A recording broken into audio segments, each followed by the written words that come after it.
Assalamu alaikum wa rahmatullahi wa barakatuhu. Thank you for joining us today on the Muslim Nonprofit Show. A lot of folks nowadays are thinking about the youth and the future.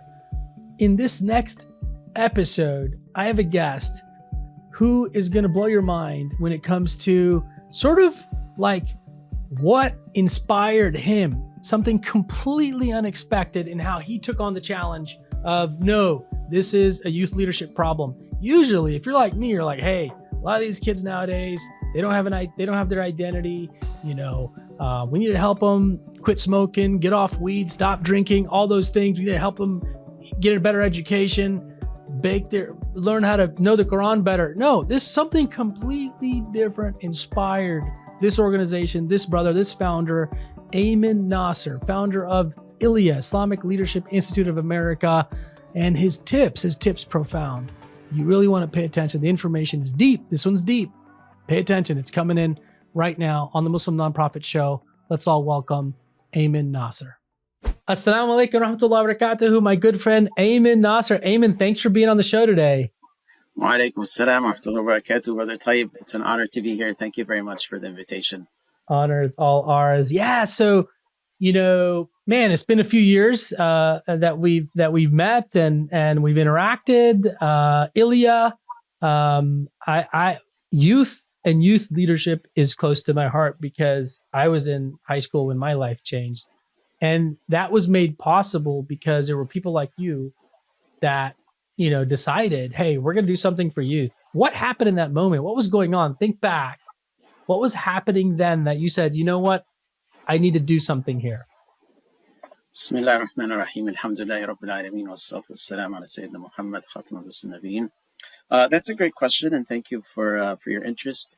It's actually a series of things that happened over a number of years. So I became involved with the Muslim community in Maryland around 96, 97, that time frame. It was mostly volunteering with local masjids, their youth committees, Sunday schools, those types of activities.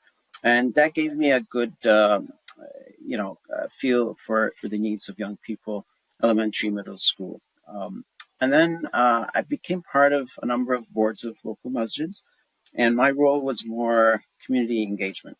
So was dealing with people who are interested in zakah applications, marriage, counseling, youth issues, youth programs, those kinds of things. And I started to see a pattern that's repeating, where in our institutions, restarting things from almost scratch every time there's a leadership change, a board change, or an imam change. And many of our institutions don't have a very clear vision and direction that is, continuous and so forth.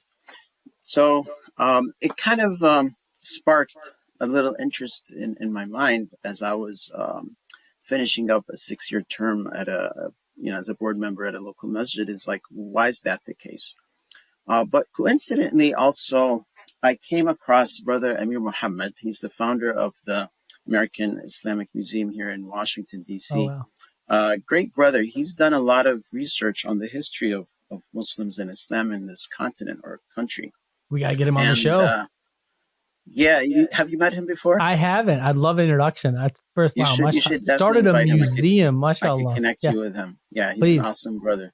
So 97, I came across him. I can't remember where, but he had these postcards, like sort of like high school science fair cards, posters that had pictures of early Muslims in America, people from the days of slavery, Native Americans, and it was just inspiring to me. It's like, wow, Islam has been here for 400 to 500 years, and no one knows about this. Back in the day, this was not something known. So I invited him over to one of the local masjids in Maryland, and in the musalla, he put up his displays, and we invited people from the community. And I got more intrigued, so I bought some of his books and read about it. And the same question came up.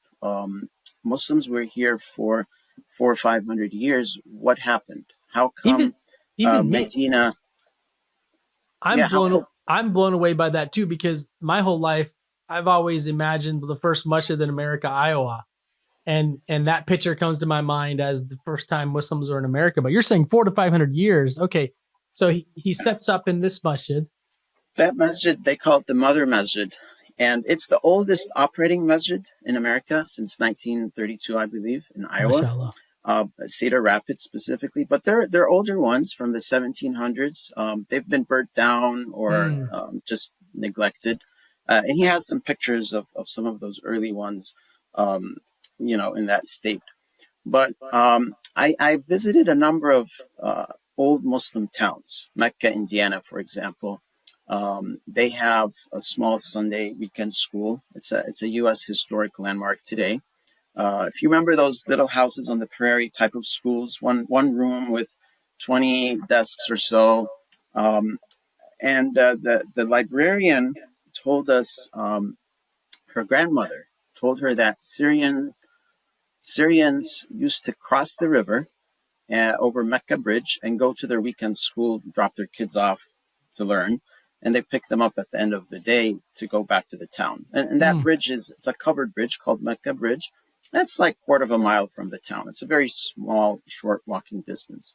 And down the road, there's a road called Arabian Road or Arabia Road, and there's the Arabian Cemetery, and it has some tombstones for people who are buried there with Surah Al-Fatiha on it and so forth. So the question came to mind is like, what happened to that Muslim immigrant community? They had a school and a masjid, maybe like us, and they had their cemetery. They were established. They were probably farmers and so forth. This is 1700s? That's 1750s, yeah. 1750s. They had a masjid. They had an Islamic school. They had a cemetery. These 3,800 masjids in America are trying to build. These guys had it in the 1700s. And no one knows about it. Okay, cool. So you're wondering what happened. Exactly. So I concluded that we had a leadership capacity problem. We had a problem of sustainability as a community across the country for various reasons. I don't think we as an ummah here in this country fully understand what those reasons are. No. But some theories is that younger generations just decided to move out as newer opportunities presented themselves in bigger cities like New York, Chicago, New Orleans, and so forth. And Islam or the Muslim community in those smaller towns just died away, and no one cared for their masjids, and it just vanished, just like anything else. And some of it was identity blending, right? The mixing bowl, the salad bowl of America. So that's really where Ilia started. It did not start so much exclusively as a youth development organization. It started as a leadership capacity building organization for the Muslims in general, especially Muslim institutions. At the time in 2009, no Islamic organization was interested in what we were doing. As a matter of fact, most places were a little apprehensive. It was a relatively new concept to our ummah here. But the ones who were interested were young teenagers. So 3 16-year-olds said, hey, let's go. Let's make this happen and train us. Forget about leadership on the institutions. And, we want this. And we started our first class in October. So you're you're inspired in the late 90s. You're like, leadership's the problem and capacity building is the problem. Let me start on that. And you spend 5 to 10 years on this, and the organizations at the time are like, we don't forget this leadership thing. But then 3 youth are like, hey, teach us how to do it. And when you say leadership, though, how do you define that? What do you think? Tell us more about leadership capacity. Yeah. So that's a great question, because leadership is a very abstract thing, right?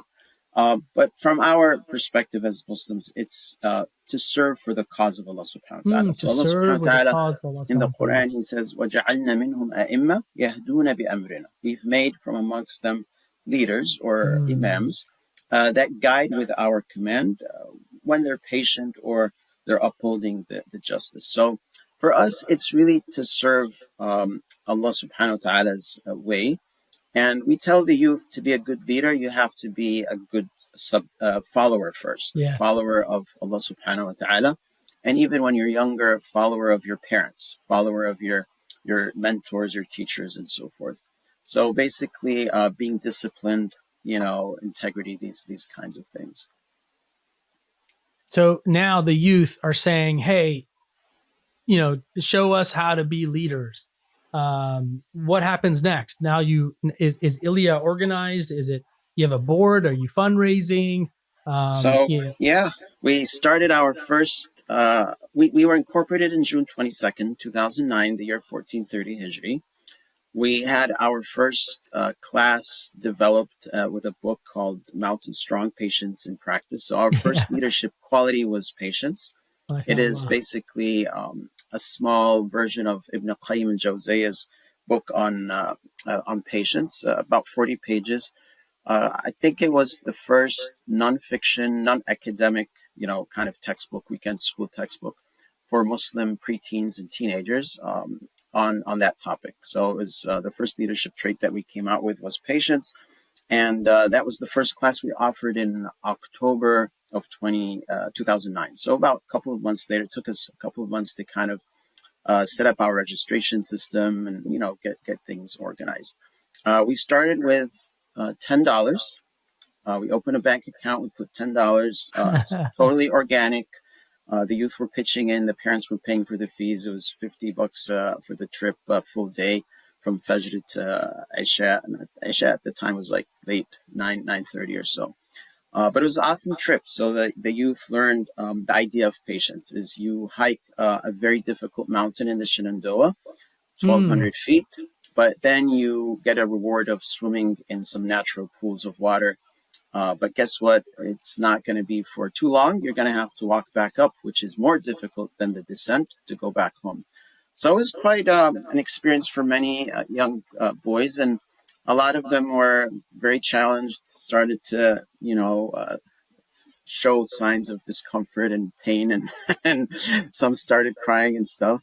But when they got to the top of the mountain, got to their bus, they were really, inspired and wow, I didn't realize I could do this and so forth. So it's part of that identity building is, building that self-esteem and recognition. And then from there, we started to put a curriculum together. So we have about 30 traits that are defined right now, and a few leadership styles, project management, entrepreneurship, and so forth. So that was 2009. You figured out your mission.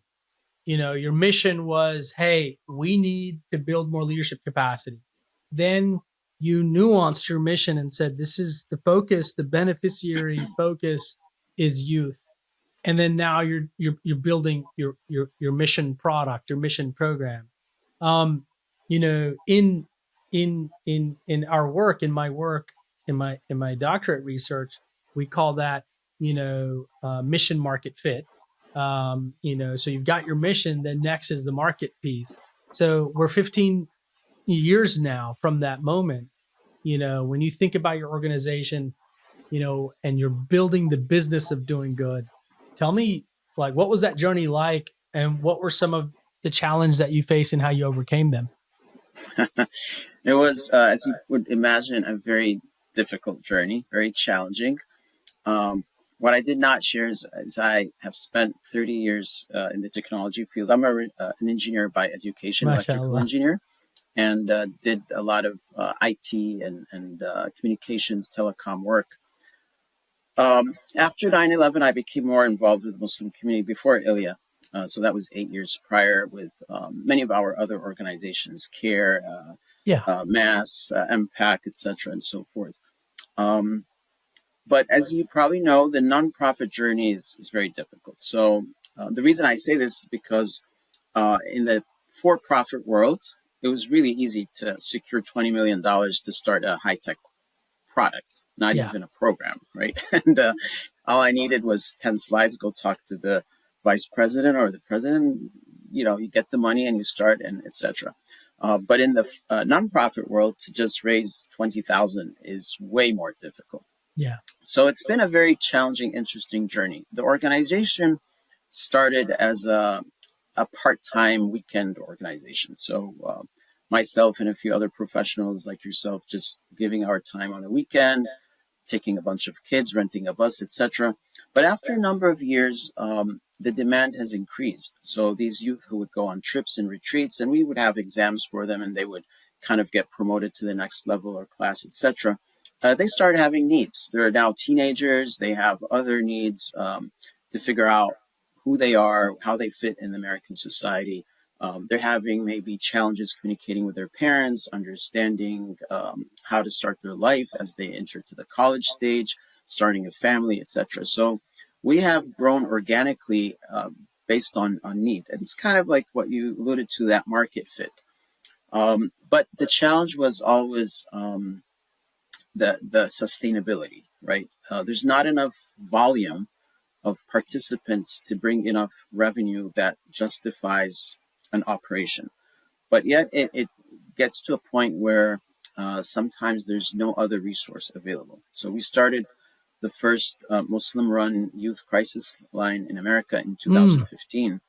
2015 Muslim Youth Crisis Line. Wow. YCL.care.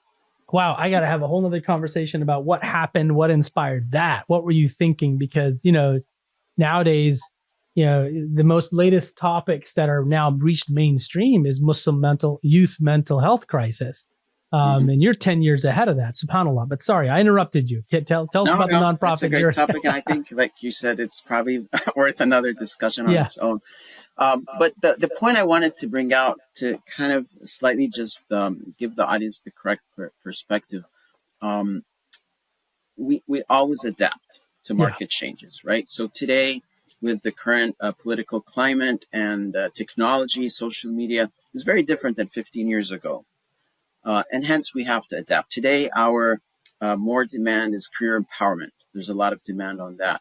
Like you mentioned, mental health and stabilization in general. We're also finding a lot more needs from the community when it comes to poverty mitigation and food security. Right? We're getting more requests for just food.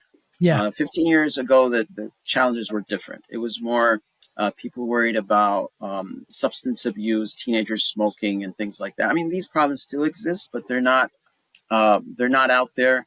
They're not highly visible, or they're not the biggest issue today for various reasons, right? Yeah. So it didn't. When we started, we had no clue what we were doing.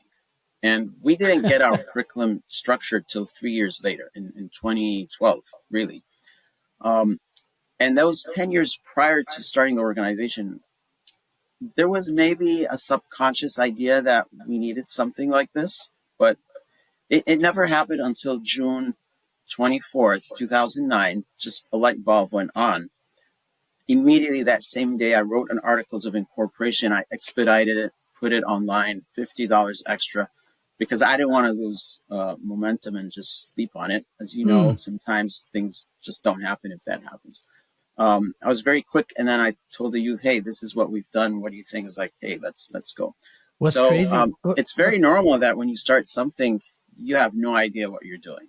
Yeah, and I love that story because, I hear it so many times over and over again that I knew the problem I want to solve. I knew what I wanted to achieve, but I had no idea what I was doing when it came to building the business, establishing the organization, getting the money, getting the right people in place, and getting this thing going. And it sounds like you're on that path also. So now that you got the business set up, you launched your different programs and products over the years, what advice do you have for somebody else who's listening right now, who's in that stage? They know what problem they want to solve in the world. They know what they want to achieve, but they just don't know what to do and how to do it. What advice do you have for them looking back at your journey at Ilia? Yeah, first advice is look at who's out there, right? And rather than starting something from scratch, collaborate. So that's number one. Some organizations might not be open to that, and that's okay. You could move on and then do your own thing. But quite often you'll find someone who's open to the idea of embracing your idea and giving you full autonomy on what you want. And that is better for everyone, for you, for your stakeholders, people you're going to serve, your patrons, and for just the Muslim Ummah at large, because it does take a lot of effort to restart from scratch. Yeah. So that's number one. Number two, if you feel there's a need, don't feel that you have to do anything grand. You could do something very simple. Yesterday, we had a a group of youth from Baltimore City, and they raised the concern about the fuel that was dumped into the Chesapeake Bay by a prominent big hospital. Oh, wow. They were refilling their generators, and 5,000 gallons of oil or gas overflew. Oh, no. Leaked into the storm management. So their question is like, how could 5,000 gallons overflow? I mean, you could get an overflow of 10 gallons, 100, right? 5,000 is 5,000, quite crazy. a bit. So they were very disappointed. It's like, no one cares about us, et cetera, et cetera. And these are Muslim youth that care about 5,000 gallons in the water. Yeah. Muslim and non-Muslim. So actually in Baltimore, the majority of our youth are non-Muslim youth. Oh, wow. Yeah. So another interesting thing about Ilia, we're probably the only Islamic organization in America that serves both Muslim and non-Muslim American youth. Part of it is dawah, but part of it is young people in this country are looking for real solutions. Yeah, we need another show on that too now. I've got 2 shows next. My team's going to invite you, Ayman, back out for 2 more shows. But sorry, keep going, Ben. Yeah. So the point we were telling them is, if you just clean one piece of your neighborhood, that's enough, right? If you can, maybe all of you guys can team up and buy one vacant property and renovate it, sell it. That's a great solution. You've made a great contribution. You don't have to fix every vacant property in the city, right? So sometimes as young folks, we see problems and we have ideas, but we feel a bit intimidated because the problem requires global intervention sometimes, right? If you're addressing vacant properties in a city, that requires, Department of Development and the mayor's office and a bunch of, 20, 30 different agencies. But there's something everyone can do. And as the Prophet ﷺ said, كُلُّكُمْ رَاعٍ وَكُلُّكُمْ مَسْئُولٌ عَنْ رَعِيَّتِهِ. All of you are shepherds. All of you are responsible for your flocks. So a 10-year-old can make a contribution to a problem that is, global or national, but at a small scale in your own neighborhood. Yeah.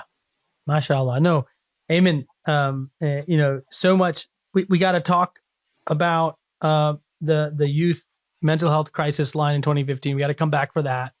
We got to come back and talk about how Ilia, MashaAllah, is not just focused on Muslims only, and it's really focused on leadership development for all youth.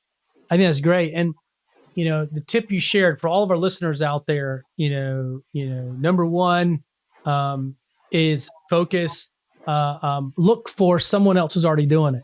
If you see a problem that you want to solve, look for someone else who's already doing it.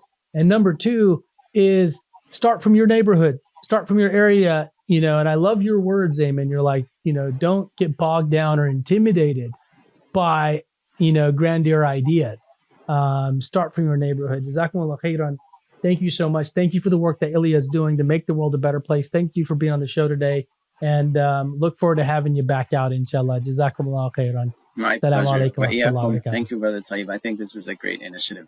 Thank you so much. Assalamu alaikum.